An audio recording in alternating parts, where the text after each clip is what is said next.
பரிசுத்த ஆவியானவரே, உமக்கு கொடான கொடான செலுத்தி உம்மை உயர்த்தி போட்டு இந்த நாளை நீர் ஆசீர்வதித்துக் கொடுக்க முடியாது ஜெபிக்கிறோம். அநேகருக்கு ஆசீர்வாதமாய் ஜெபிக்கிறோம். சாத்தான் தலைகளை நாம் சேர்த்து போடுகிறோம்.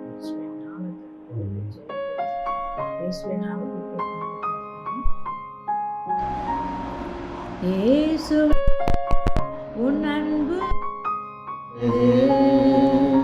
இயேசுவே மறையாதது, இயேசுவே உன் அன்பு மாறாதது, இயேசுவே உன் கிருபை மறையாதது.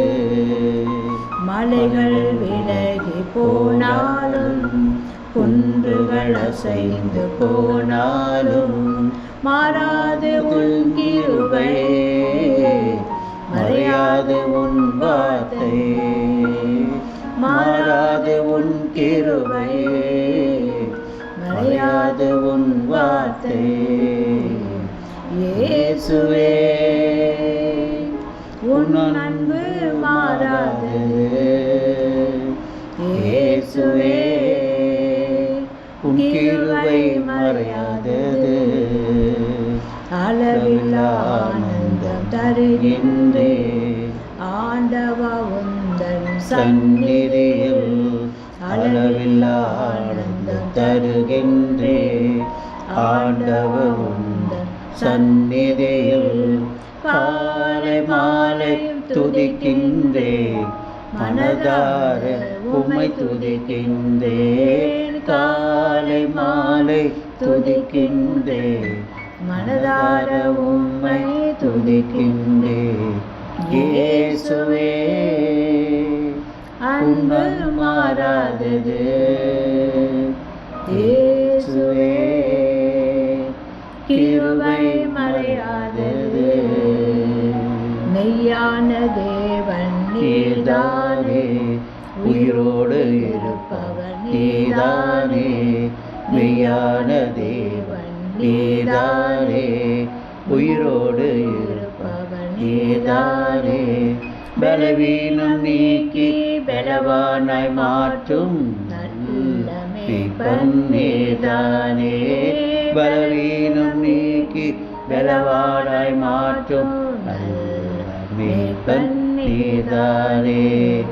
இயேசுவே உன் அன்பு மாறாதது, இயேசுவே உன் கிருபை மறையாதது. உந்தன் சித்தம் செய்திடவே அழைத்த தேவன் நீரே நீரே. உந்தன் சித்தம் செய்திடவே அழைத்த தேவன் நீரே நீரே. ஆவி ஆத்மா சரீரத்தை உமக்காகவே படைக்கின்றேன். ஆவி ஆத்மா சரீரத்தை உமக்காகவே நான் படைக்கின்றேன். இயேசுவே உன் அன்பு மாறாதது, இயேசுவே உன் கிருபை மறையாதது. ஆமீனப்பா, உங்க அன்பு மாறாதது ராஜா. மலைகள் விலகினாலும் குன்றுகள் அசைந்து போனாலும் உடைய கிருபை ஆண்டவரே மாறாதது தகப்பனே. அல்லேலூயா. அளவில்லாத ஆனந்தம் ஆண்டவருடைய சமூகத்தில் ஆண்டவரே அப்பா ஆனந்த பேரானந்தத்தை கொடுக்கிறவராக இருக்கிறேன். மெய்யானது உயிரோடு இருக்கிறீர் ஐயா. பலவீனத்தை நீக்குகிறவர் பலவானால் மாற்றுகிறவர் ராஜா. உங்களுடைய சித்தத்தை செய்திட அழைத்த தேவன் உண்மை உள்ளவராக இருக்கிறார் ஆண்டவரே. அப்பா சோத்திர பாடல்கள் அநேகருக்கு ஆண்டவரே ஆசீர்வாதமாக இருக்கட்டும் ஆண்டவரே. ஜபமாக ஆண்டவரே ஜபிக்கும் போது பிள்ளைகளுக்கு ஆசீர்வாதத்தை கொடுங்க ராஜா.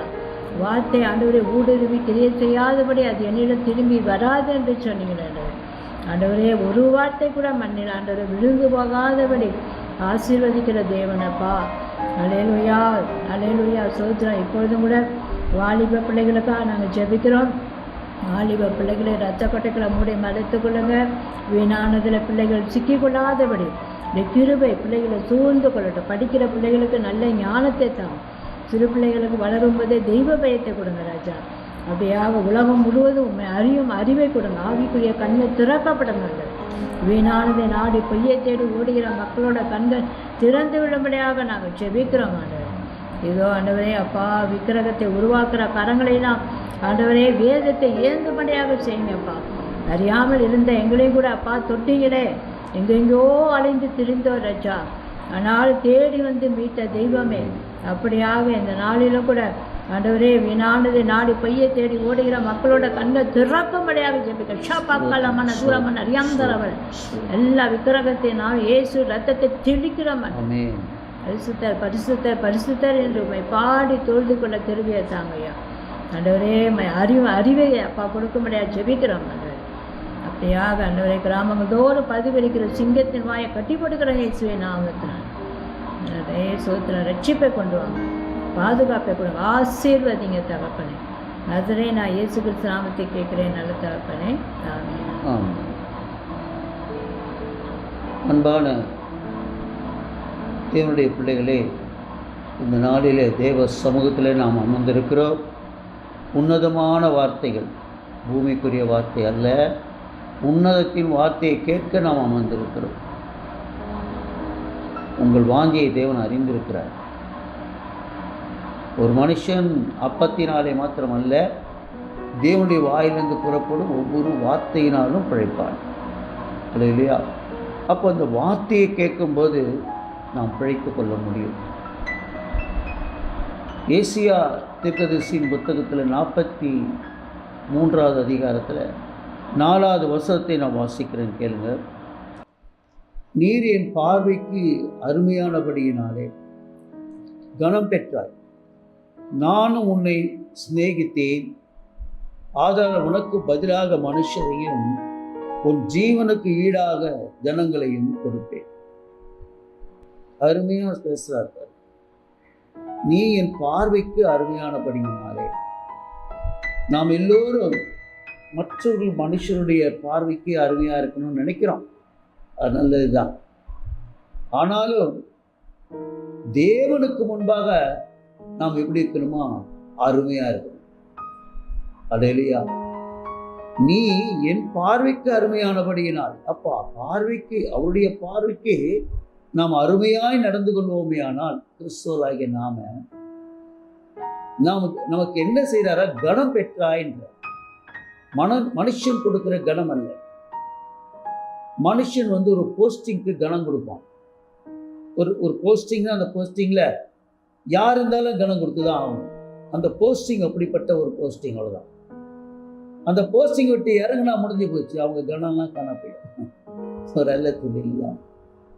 அல்லேலூயா.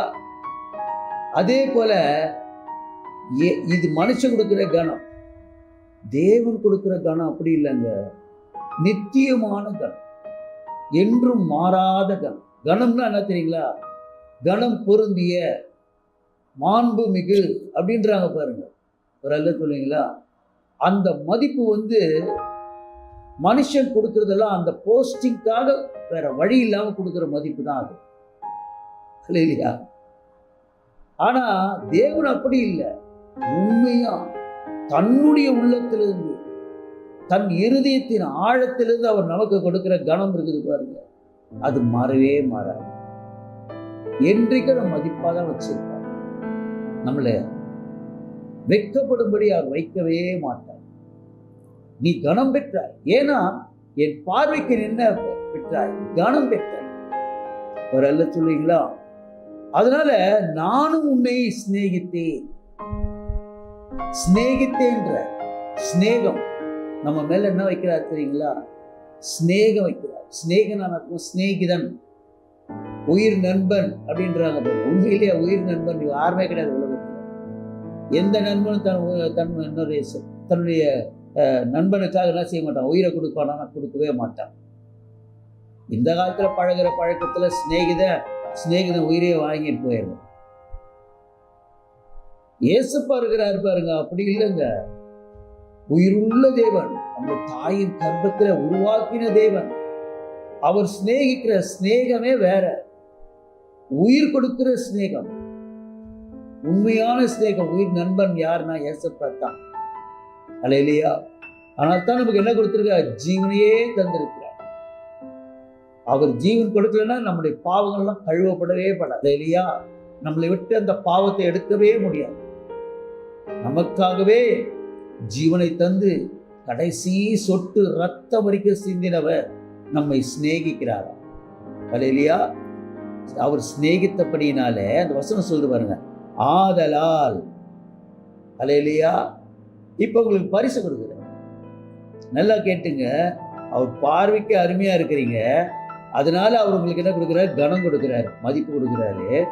அந்த மதிப்புனால என்ன கிடைக்குதுன்னா அவருடைய உயிர் சிநேகம் நமக்கு கிடைக்கும். யார் கைவிட்டாலும் அதை கைவிட மாட்டார். உன்னை தாய் தகப்பன் கைவிடலாம், நான் கைவிட மாட்டேன். அப்போ உங்களை கைவிடுறதுக்கு எல்லாரும் உலகத்துல மனுஷன் கைவிட்டாலும், பணம் கைவிட்டாலும், பதவி கைவிட்டாலும், அல்லேலூயா, மனுஷன் யார் கைவிட்டாலும் தேவன் நம்மளை கைவிடவே மாட்டார். அதான் சிநேகம். அது மாத்திரம் இல்லைங்க, ஆதலால் என்ன சொல்றாரு? உனக்கு பதிலாக நான் என்ன கொடுப்பேன்? மனுஷர்களையும். அல்லேலூயா.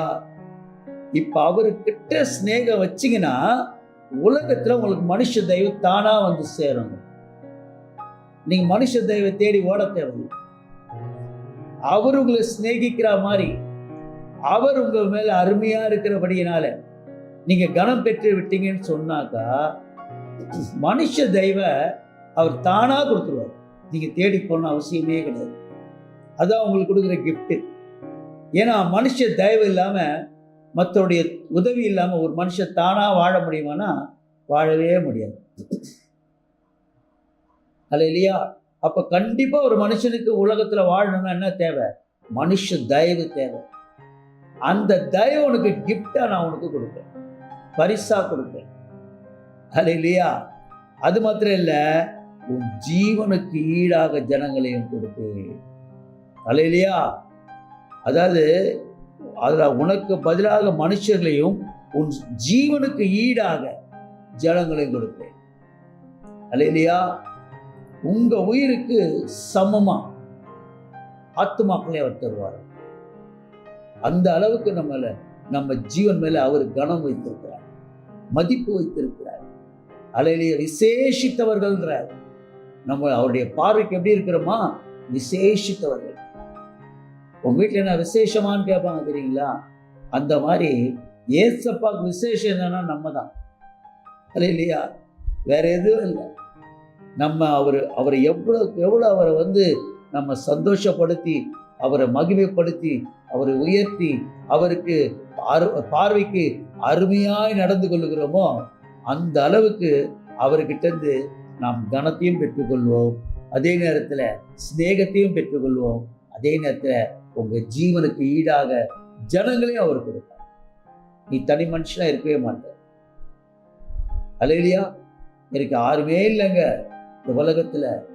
ஏன்னா இன்னைக்கு உலகம் அப்படிதான். பணம் இருந்தாதான் மனுஷன் தேடுவான், பணம் இல்லைன்னா மனுஷனை யாரும் தேட மாட்டான். ஒரு குறிப்பிட்ட மனுஷனை ஒரு நாடே ஆதரிக்குதுன்னா என்ன விஷயம்னா அவன்கிட்ட என்ன இருக்குது? பணம் இருக்குது, வேற ஒன்றும் இல்லை. ஒரு அல்ல சொல்லுவீங்களா? அதே மாதிரிதான் ஏசாயா 41:10 சொல்றது, நீ பயப்படாதே, நான் உன்னுடனே இருக்கிறேன். நீ எதை பத்தி கவலைப்படாத. உன்னை யார் கைவிட்டால் நான் விட மாட்டேன், நான் கூடவே இருக்கிறேன். திகையாத, எதை குறித்து என்ன செய்யாத, திகைத்து போவாது, மனசு கவலைப்படாது. நீ ஒரு கவலைப்படுறதுனால ஒரு சரிகிற அளவுல ஒரு முழம் கூட்டவும் முடியாது, ஒரு முழம் குறைக்கவும் முடியாது. அல்லேலூயா. நீ பயப்படாம இருக்கணும்னா ஒரே வழி, அவரிடத்துல என்ன செய்யணும்? கனம் பெறணும். அல்லேலூயா. நீ பயப்படாதே, நான் உன்னுடனே இருக்கிறேன். திகையாது, நான் உன் தேவன், நான் உன்னை பலப்படுத்தி உனக்கு சகாயம் பண்ணுவேன், உன்னை பலப்படுத்துவேன், உனக்கு நன்மையான காரியங்களை நான் செய்வேன். அல்லேலூயா. என் நீதியின் வலக்கரத்தினாலே உன்னை தாங்குவேன். வலது கையில, ரைட் ஹேண்ட்ல அவர் தாங்குவாராங்க. ஏன்னா லெஃப்ட் ஹேண்டுக்கு ரைட் ஹேண்டுக்குள்ள வித்தியாசம் என்ன தெரியுங்களா? நம்ம ரைட் ஹேண்டில் தான் வேலை செய்வோம், எல்லாமே செய்வோம், எக்ஸசைஸ் மாதிரி. நீங்கள் ஒரு பாட்டில் திறக்குனா கூட லெஃப்ட் ஹேண்டில் திறந்தீங்கன்னா அது திறக்க முடியாது, டக்குன்னு ரைட்டில் திறந்தா திறந்துடலாம். ஏன்னா பலன் அது மாதிரி உங்களை அவர் வந்து லெஃப்ட் ஹேண்டில் உங்களை தாங்கலையா, ரைட் ஹேண்டில் உங்களை தாங்குறாரு. அவருடைய முழு பலனே உங்களுக்கு இருக்குதுங்க. அல்லேலூயா. அப்படியே பயப்படணும். உன்னை பலப்படுத்தி சொல்றத பாருங்க, உன்னை பலப்படுத்தி உனக்கு நான் சகாயம் பண்ணுவேன். அதே ஏசாயா எழுதும்போது 42:2 சொல்றாரு, உன்னை உண்டாக்கினவரும் தாயின் கர்ப்பத்திலே உன்னை உருவாக்கினவரும் உனக்கு துணை செய்கிறவருமாகிய கர்த்தர் சொல்லுகிறதாவது, என் தாசனாகிய யாக்கோபே, நான் தெரிந்து கொண்ட யெஷூரனே, பயப்படாது. அல்லேலூயா. நம்மள என்னன்றார்? யெஷூரன். அல்லேலூயா. பராக்கிரமசாலி. தாவீது பாருங்க எவ்வளவு பராக்கிரமசாலியா இருந்து யெஷூரனா இருந்திருந்தா கோலியாத்தை வென்று. அல்லேலூயா. அப்ப கோலியாத்தை வெல்ற அந்த வல்லமை யார் கொடுத்தது? ஏசப்பா கொடுத்தார். அதனால அவன் எப்படி மாறினான்? யெஷூரனா மாறினான். சவுல் கூட ஏறக்குறைய தாவீதுக்கு ஈக்குவலா ஹேண்ட்ஸமா இருப்பான், ஹைட்டு, பர்சனாலிட்டி எல்லாம். ஆனா அவன் பயந்து போனான். அல்லேலூயா. ஆனா ஆர்டினரி ஒரு சாதாரண ஒரு பையன், ஒரு அழகான ஒரு சினி ஆக்டர்னு வச்சுக்கலாம், அப்படி சொன்னாதான் உங்களுக்கு விளங்கும். ஏன்னா சினி ஆக்டர் தானே எல்லாம் அழகா நினைக்கிறாங்க, அதனால சொல்றேன். அல்லேலூயா. சினி ஆக்டர் மாதிரி இருப்பான் யார்? தாவீது. அவன் பயங்கரமானவன். கோலியாத் ஹைட்டு, பர்சனாலிட்டிலாம் பயங்கரமான வில்லன் வச்சுங்களேன். அந்த வில்லனை தாவீது வெல்லும்படியாக கொடுத்ததுக்கு காரணம் என்னன்னா, கர்த்தர் அவனை பலப்படுத்தினான், அவனை யெஷூரனாய் மாற்றினான். அதே போல உன்னை உண்டாக்கினவரும் தாயின் கர்ப்பத்தில் உன்னை உருவாக்கினவரும் உனக்கு துணை செய்கிறமாய் கர்த்தர் சொல்லுகிறதாவது, என் தாசனாகிய யாக்கோபே, நான் தெரிந்து கொண்ட யெஷூரனே, நீ என்ன செய்யாத, எதை குறிச்சும் பயப்படாத. ஜெபம் பண்ணலாமா? அன்பான தேவனே, அருமையான இரட்சகரே, ஓ ரீக்கலரபா, எரேமியா 30:10 ஆகிய தாசனாகிய யாக்கோபே, நீ பயப்படாதே என்று சொல்லுகிறார். அல்லேலூயா. அவருக்கு பிரியமான, அவருக்கு அருமையான, அவருடைய கனம் பெற்ற அவருடைய சிநேகிதர்களாகிய உங்களை பார்த்து கர்த்தர் சொல்லுகிறார், நீ எதை குறித்தும் பயப்படாதே என்று. அப்படியாக எதை குறித்தும் பயப்படாது. ஏசப்பா, நீங்க கண்ணின் மணி போல நீ பாதுகாத்து வந்திருக்கிற உமது பிள்ளைகளை இதுவரைக்கும் பாதுகாத்து வந்த தேவன், உமது வருகை தாமதிக்குமானால் அந்நாள் வரைக்கும் சாட்சியாய் நிறுத்துங்க. நாங்கள் ஊழியக்காரர்களாக இருந்து இந்த செய்தியை கேட்டுக்கொண்டிருக்கிற பிள்ளைகளை பிதா, குமாரன், பரிசுத்த ஆவியின் பெயராலே நாங்கள் ஆசீர்வதிக்கிறோம். பரிசுத்த ஆவியின் ஒத்தாசுடன் நஸ்ரேனாகிய இயேசு கிறிஸ்து என்கிற வல்லமுள்ள, பராக்கிரமுள்ள, மகத்துவமுள்ள இனிய நாமத்தில் கேட்கிறோம் ஜீவனுள்ள நல்ல பிதாவே. ஆமென், ஆமென்.